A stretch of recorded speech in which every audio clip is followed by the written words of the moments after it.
Countdown to the U.S. election. What's really at stake? Did you know that the U.S. election saw one of the highest voter turnouts in recent history, breaking records and bringing in millions of voters? Americans showed up like we haven't seen since the Obama era, uniting across the country to make their voices heard. But now the votes are in. What does this mean for the future? What decisions lie ahead? And how will they shape the lives of every American?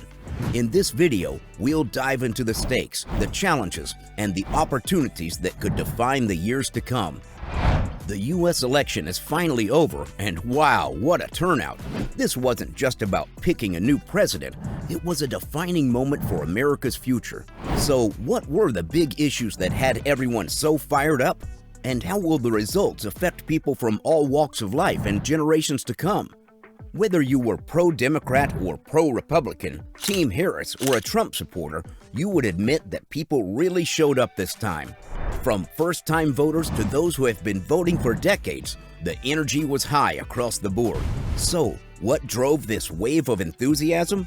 For some, it was all about stable jobs, better wages, and support for small businesses. For others, affordable health care was a huge deal, making sure everyone has access to a system that really works. And for many, the focus was on social justice and equality, with calls to address long-standing racial and social issues. This election was far more than just picking a president. It was about choosing a vision, setting priorities, and charting a path forward. The results will shape politics, the economy, and even the U.S.'s role in the world. These choices will echo the issues that matter most to people today. So, let's break down what's next. For so many Americans, economic stability isn't just a fancy term. It's the difference between being able to pay for a roof over their heads or having to skip meals. Think about it. How secure would you feel if you had no idea how much your groceries would cost next month, or if you'd even be able to cover rent? Although inflation has eased a bit since 2022, it's still hovering around 3 to 4%. Essentials, food, gas, housing remain pricier than a year ago. Did you know that an average household is spending about $400 more each month just on basics? Imagine what that means for the millions of people living paycheck to paycheck. Rising prices aren't just a headache, they're overwhelming, forcing families to choose between necessities. How is that fair? And job security? That's becoming more elusive every day. Full-time jobs are being replaced by gig work, part-time roles, or contracts that come with zero benefits. Entire sectors, retail, hospitality, manufacturing, are feeling this shift, and so are their employees, especially in communities that rely on those jobs. Many Americans now juggle 2, sometimes 3 jobs just to make ends meet. Is this the American dream we were promised? Small businesses, too, are at the breaking point. These businesses make up 99% of U.S. companies and employ nearly half of all private sector workers. Over half of small business owners are battling rising costs on everything from goods to rent. How long can they keep their doors open? When 1 in 4 business owners is forced to cut staff or reduce operations, it's not just the business that suffers, it's the entire community. So, as candidates took the stage, people listened carefully. How would they tackle these real daily struggles? The Harris-Walz team promises to create jobs through government investment, infrastructure, renewable energy, tech. They say these sectors will lead to stable jobs with livable wages. But will that plan reach the people who need it most? A big push into green infrastructure might create around 10 million jobs in the next decade. Imagine the impact on local economies, especially in states that may not survive without federal support.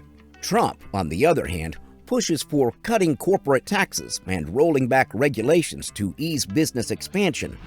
His supporters argue that if companies faced fewer obstacles, they'd invest more here, creating jobs and lifting local economies. It sounds good, but at what cost? Could fewer regulations end up hurting workers or chipping away at environmental protections? And how would that impact the price tags we see at the grocery store? When it comes to health care, how much longer can Americans wait for affordable options? In 2022, The average American spent nearly $12,000 on health care. That's 20% of the U.S. economy.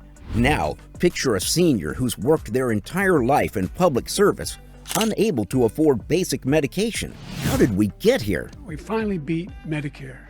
How is that acceptable? The pandemic taught us a tough lesson. Without a reliable healthcare system, we're vulnerable.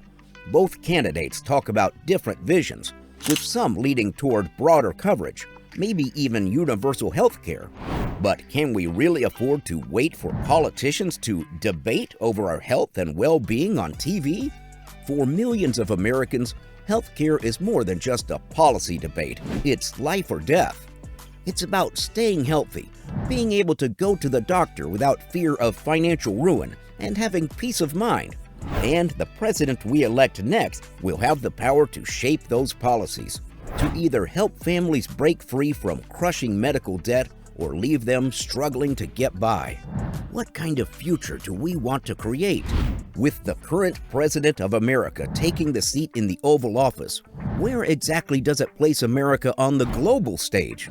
Over the past few years, the U.S. has handled international relationships in a way that's different from the past. With the election decided, we might see some big changes in how America works with allies, manages trade, and tackles global issues like climate change and security. So, where's America headed? Will we see a continuation of the America First approach? Or will there be a renewed push for partnerships and diplomacy? This election outcome will shape the country's stance on trade deals, environmental agreements, and its relationship with key players like China, Russia, and the European Union. Each of these decisions impacts real people, communities, businesses, and industries across the country. The choices made over the next 4 years will affect everyday lives. And it's not just Americans who care about this outcome. Other countries are watching closely too, because what America decides has global ripple effects. The direction America takes could affect trade agreements, military alliances, and aid programs. If the U.S. focuses more on diplomacy and building partnerships, it could strengthen ties worldwide. On the other hand, a more independent, self-focused approach might encourage allies to rethink their strategies. Either way, the decision made during this election will be felt around the world. With the election now over, Donald Trump is preparing to be sworn in for a second term, ready to continue his bold vision for America. His re-election means a steady focus on economic growth, strong borders, and empowering American businesses. Over the next 4 years, President-elect Trump plans to double down on his approach, emphasizing deregulation and tax cuts to fuel the economy. His goal is to make it easier for businesses, large and small, to thrive and bring more jobs to Americans.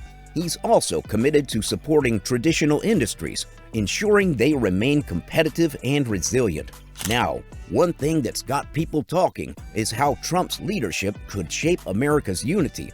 Some believe his style could create stronger divides, while others see his tough stance as a way to unify people around shared values. Only time will tell if this approach will bring Americans closer together or deepen the differences we're already seeing.